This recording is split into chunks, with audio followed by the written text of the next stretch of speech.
And starting with horticulture, there was news this week affecting the country's kiwifruit marketing firm Zespri.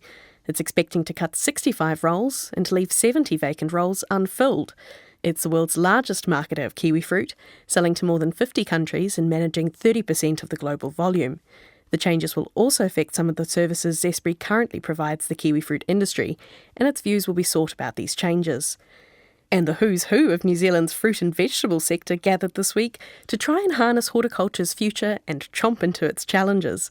Horticulture New Zealand's Chief Executive Kate Scott commended the industry for surviving everything that's been thrown at them. If there's one word that sums up the past year in New Zealand horticulture, it's resilience. Resilience in the way growers have recovered from adverse events, resilience in the face of rising costs, regulatory reform, biosecurity threats, and the ongoing and unpredictable issues that arise every day when we're growing food for New Zealand and the world.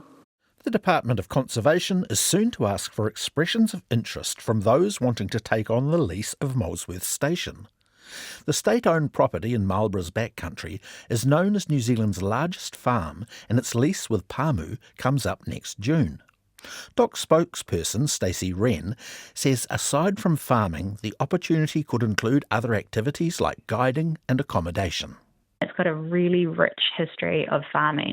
It's also an area of natural ecological significance. It's home to a really wide range of threatened plants and animals, many of which aren't found anywhere else. Alongside that, it's also really popular from a recreational perspective for trampers, bikers, paddlers, hunters, fishers, etc. And so we really want to ensure that those recreational values are maintained.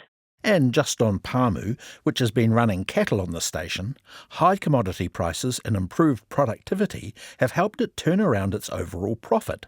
It's reported a net profit after tax of $120 million for the year ended June, compared to last year's loss of $26 million.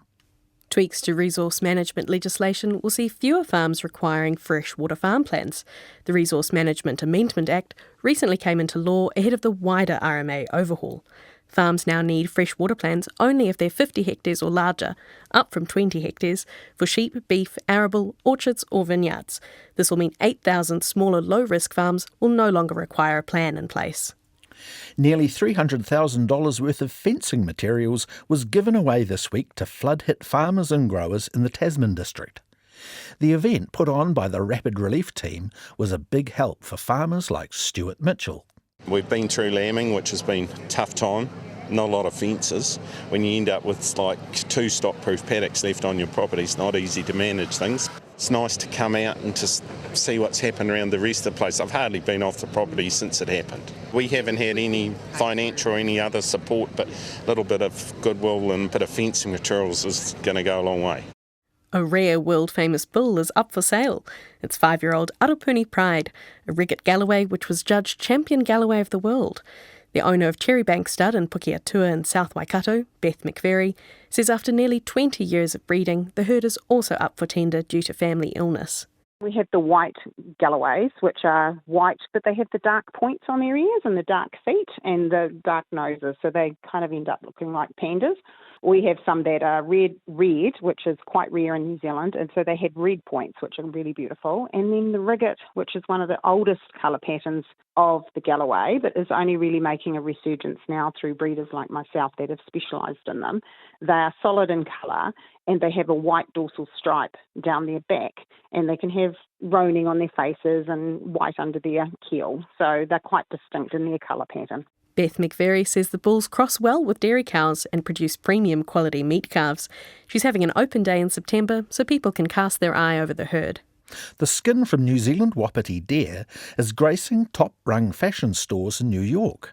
It's being made into luxury handbags thanks to New Zealand designer Jessie Wong. Rhys Griffiths of Deer Industry New Zealand says what used to be a byproduct of venison is now taking off internationally. Look, I reckon this is fantastic. We've got such premium products out there, you know, when you think of the premium protein with New Zealand farm-raised venison, premium nutraceuticals with velvet, and now with Yomei out there with their premium leather, or, as you said, Napa products, which is that kind of really high-quality, soft leather. So it's fantastic to see that on the world stage. And that's a wrap of the rural news for the week.